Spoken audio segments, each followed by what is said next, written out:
बिस्मिल्लाहिर्रहमानिर्रहीम। अस्सलाम वालेकुम नाज़रीन, मैं हूँ साकिब बशीर। बात करेंगे आज के वज़ीर आला खैबर पख्तूनख्वा अली अमीन गंडापुर पिछले 20 घंटे से जो है वो लापता हैं और कुछ पता नहीं चल रहा वो कहाँ पे हैं। आखिरी जो उनका वो पड़ाव था वो खैबर पख्तूनख्वा हाउस इस्लामाबाद में था। उसके बाद से उनके हवाले से कोई राब्ता नहीं है। और दूसरी जानब खैबर पख्तूनख्वा में एडवोकेट जनरल खैबर पख्तूनख्वा उनकी जानिब से कोशिश की जा रही है कि पेशावर हाई कोर्ट खुले और पेशावर हाई कोर्ट में कंटेम्प्ट ऑफ कोर्ट की दरख्वास्त दायर की जाए। क्यों कंटेम्प्ट ऑफ कोर्ट की दरख्वास्त दायर करनी है?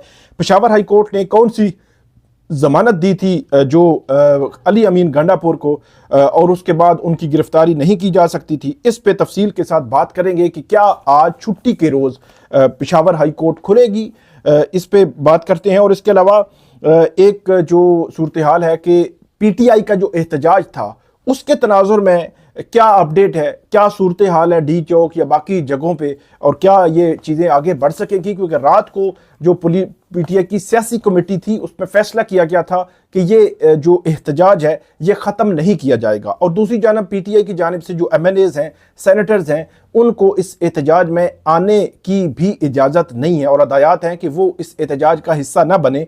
तो क्या अब ये एहतजाज आगे बढ़ सकेगा?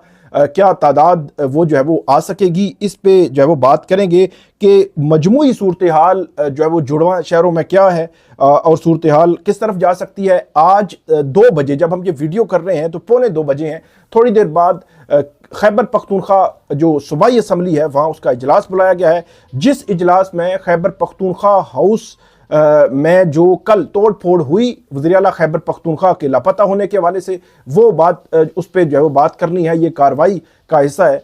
इस सारे तनाजुर पे बात करेंगे। और एक जो है वो इस्लामाबाद पुलिस के एक एहलकार जो निशाना बने वो जो है वो इंतकाल कर गए।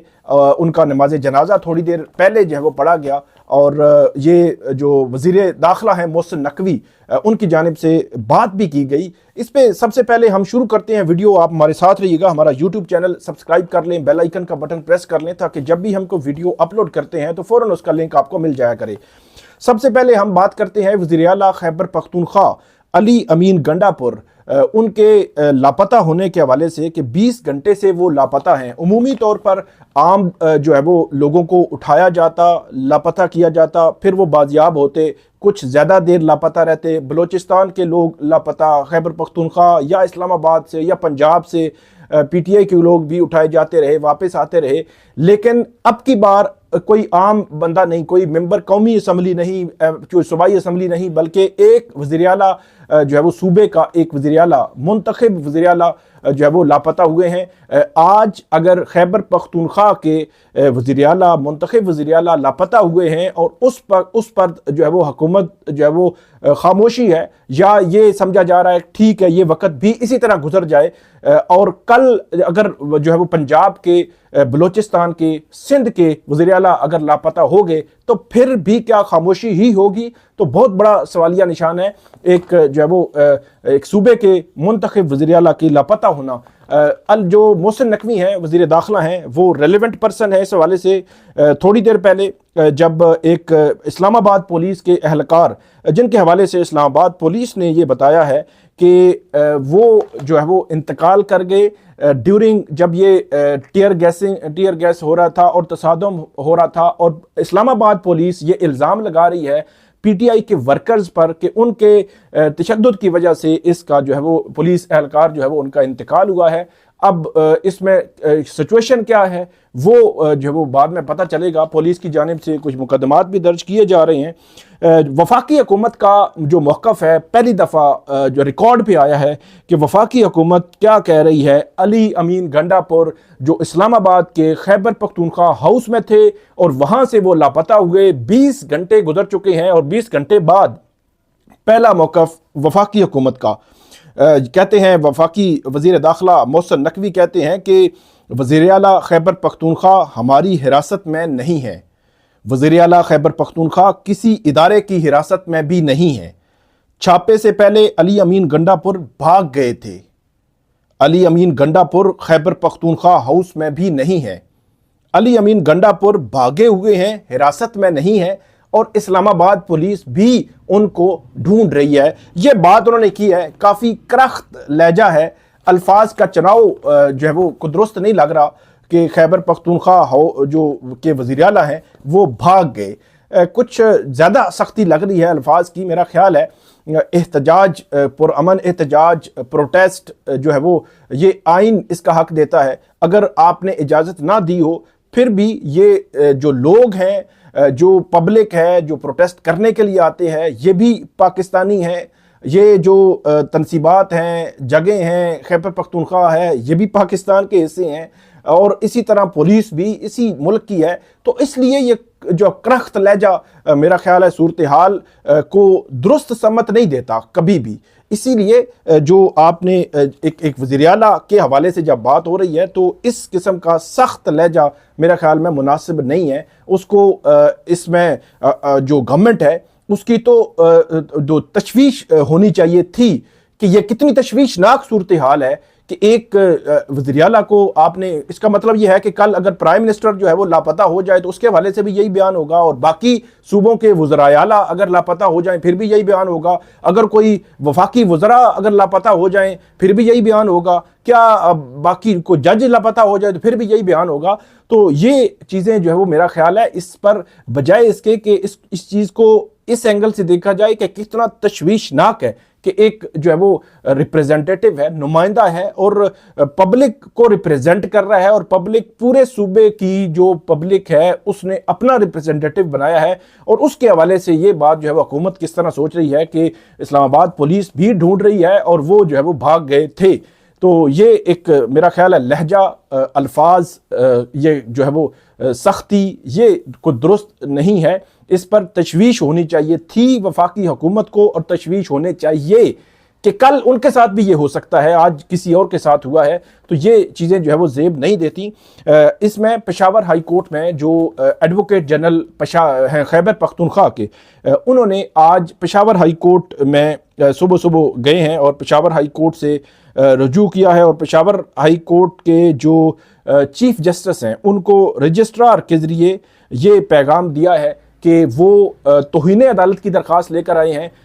असल में जो राहदारी ज़मानत भी पेशावर हाई कोर्ट ने दी हुई थी, हमारे रिपोर्टर हैं कामरान अली जो कोर्ट कवर करते हैं पेशावर हाई कोर्ट को, उनसे मेरी बात हुई तो उन्होंने बताया कि पेशावर हाई कोर्ट ने खैबर पख्तूनख्वा के वज़ीर आला को 2 दिन पहले राहदारी ज़मानत दी थी। तो राहदारी ज़मानत में पुलिस उनको गिरफ्तार नहीं कर सकती।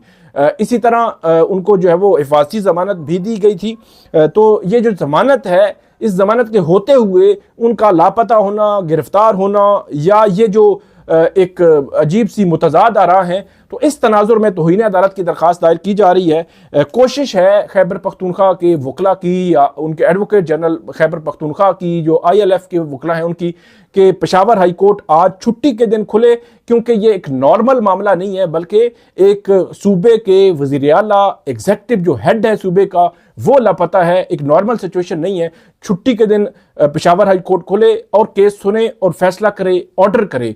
गुज़श्ता रोज़ इस्लामाबाद हाई कोर्ट खुली थी और इस्लामाबाद हाई कोर्ट के चीफ जस्टिस आमिर फारूक साहब, मैंने आपको बताया कि जब से वो चीफ जस्टिस बने हैं, नवंबर 2022 में चीफ जस्टिस आमिर फारूक जो है वो चीफ जस्टिस बने हैं, तब से लेकर अब तक मतलब अक्टूबर 2024 तक, मतलब 2 साल तकरीबन हो गए हैं। तो 2 साल में आमिर फारूक साहब जो है हफ्ते के दिन या इतवार के दिन अदालत नहीं लगती थी। बड़े बड़े मामलात हुए, लोग मिसिंग भी हुए, जो इलेक्शन मैटर्स थे, इसके अलावा बड़े इश्यूज आते रहे सैटरडे को, लेकिन कभी भी ना चीफ जस्टिस ना ही किसी जज, जो क्योंकि जो अगर कोई फ्रेश केस हो तो उस केस को मार्क चीफ जस्टिस ने करना है, तो अगर चीफ जस्टिस मार्क ही नहीं करते तो कैसे सेम डे वो केस कोई और जज सुन सकता है। तो पिछले 2 साल में कभी भी इस्लामाबाद हाई कोर्ट हफ्ते के दिन नहीं खुली, कल खुली। तो कल की अर्जेंसी की वजह से उन्होंने खोली होगी यकीनी तौर पर। और आज पेशावर हाई कोर्ट क्या खुलेगी या नहीं खुलेगी ये अब बड़ा सवाल है। और जो एक सूबे के एग्जेक्टिव हेड जो है वो इसमें वो उन पर उनके हवाले से कि वो लापता हैं। जो JUIF के हाफिज हमदुल्ला हैं, उनकी जानिब से एक बड़ा ट्वीट आया है। वो ये कहते हैं कि कल रात से खैबर पख्तूनख्वा के वज़ीर आला लापता हैं, लेकिन वफाकी हुकूमत, वज़ीर आज़म, वफाकी वज़रा और वफाकी वज़ीर दाखिला नहीं बता सकते कि वो कहाँ और किन हाथों में है। क्या ये हुकूमत की नाअहली नहीं साबित हुआ कि हुकूमत 47 फार्म पर खड़ी है? सवाल भी नहीं उठा सकते कि क्या ख्याल है ये हुकूमत वज़ीरिस्तान और बलूचिस्तान के लापता अफराद को बाजियाब करा सकेंगे? ये हाफिज़ हमदुल्ला हैं, जमीयत उलमा इस्लाम जो मौलाना फजल रहमान ग्रुप हैं उनके, उन्होंने ये जो है ट्वीट किया है। इसके अलावा जो मोबाइल सर्विस है इस्लामाबाद रावलपिंडी की, वो बहाल की गई है और कुछ रास्ते भी आरजी तौर पर रावलपिंडी में और इस्लामाबाद में खोले गए हैं। जो श्रीनगर हाईवे पे पेशावर मोड़ का रास्ता है वहाँ पे या 0 पॉइंट पे, वहाँ पे कुछ कंटेनर्स रखे गए हैं। DG चौक पे भी अभी पुलिस के, रेंजर्स के और जो FC के एहलकार अभी भी तैनात हैं। वहाँ पे अभी कारकुनान मौजूद नहीं है, या 26 नंबर चुंगी या फैज़ाबाद अभी भी बंद है, यहाँ पे भी कारकुनान मौजूद नहीं है। अभी ऐसे लगता है कि जो PTI के जो वर्कर्स हैं अगर इस्लामाबाद और रावलपिंडी के मुख्तलिफ जगहों पर मौजूद भी हैं तो वो इस तलाश में है और इस इंतज़ार में है कि जो लीडरशिप है उसकी जानिब से कोई डायरेक्शन मिले, तो अब क्या करना है आगे, अब जो है वो किस तरह करना है, एक्ट करना है, और क्या ये एहतजाज जारी रहेगा और कहाँ जारी रहेगा, कौन लीड करेगा? क्योंकि इससे कबल अली अमीन गंडापुर जो है इसको लीड कर रहे थे और उसके बाद ये खबर आई थी कि शेख वकास अकरम ने कल ट्वीट किया था कि जो आज़म सवाती हैं वो अली अमीन गंडापुर की अदम दस्तयाबी की वजह से वो लीड करेंगे और ये जारी रहेगा। सलमान अकरम राजा, उनकी जानिब से भी ट्वीट आया, वो जनरल सेक्रेटरी जनरल हैं PTI के, उनकी जानिब से भी ट्वीट आया कि ये एहतजाज जारी रहेगा। लेकिन अब एहतजाज क्या फिजिकली कब से शुरू होगा, जो भी अपडेट होगी कि D चौक में ये बताया जाता है कि उसके मुख्तलिफ जगहों पे लोग मौजूद हैं लेकिन एक्टिवली अभी नहीं आए। और इसी तरह 26 नंबर चुंगी है, वहाँ पे भी कुछ जो रास्ते खोले गए हैं GT रोड या मोटरवे के, और तीसरी जानिब जो है वो फैज़ाबाद या मरी, फैज़ाबाद का रास्ता बंद है और मरी रोड पे भी कारकुनान मौजूद नहीं है। और पुलिस जो खैबर पख्तूनख्वा की जो काफिला था उसमें जो गाड़ियाँ कोई आई थी जो मशीनरी हटाने के लिए, ये बताया जाता है कि वो भी इस्लामाबाद पुलिस ने अपनी कस्टडी में ली है। इस्लामाबाद पुलिस, जो रावलपिंडी पुलिस है उसकी जानिब से कुछ मुकदमात भी दर्ज किए गए हैं। कल लाहौर में एहतजाज हुआ था, लाहौर में भी मुकदमात जो है वो दर्ज किए गए हैं। लाहौर के मुकदमात में सलमान अकरम राजा समेत PTI के मुख्तलिफ जो रहनुमा हैं उनको वहाँ पे उसमें नामजद किया गया है। जो इस्लामाबाद में भी मुकदमात बज़ाहिर ऐसे लगता है कि दर्ज होने हैं और उसमें PTI के जो रहनुमा हैं, जो कारकुनान हैं, उनको नामजद किए जाने का इम्कान है। और अब जो इंतकाल किया है एक पुलिस एहलकार हैं इस्लामाबाद पुलिस के, यकीनी तौर पर यह बड़ा अफसोसनाक है। और या जो एहलकार ज़ख्मी भी हुए वो भी अफसोसनाक है, PTI के वर्कर्स जो ज़ख्मी हुए वो भी अफसोसनाक है। और ये सिचुएशन ऐसी टेंस बननी नहीं चाहिए थी जो बन रही है। हुकूमत को कम से कम इंगेज करना चाहिए PTI को। और जो दो तीन चीज़ें हैं, 19 दिन रह गए हैं चीफ जस्टिस काजी फाइज ईसा को जाने में, तो हुकूमत जस्टिस मंसूर अली शाह का नोटिफिकेशन क्यों नहीं कर रही? आईनी तरामीम को क्यों 25 अक्टूबर के बाद तक मौखर नहीं कर रही?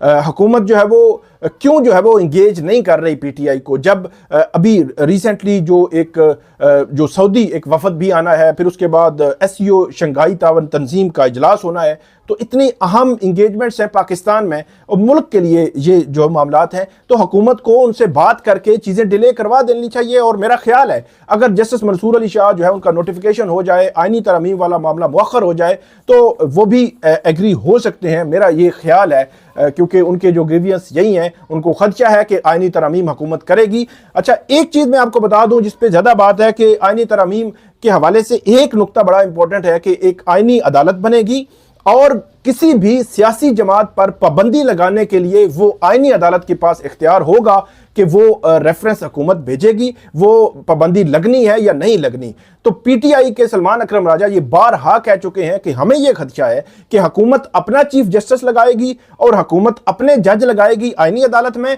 और हमें बैन कर देगी।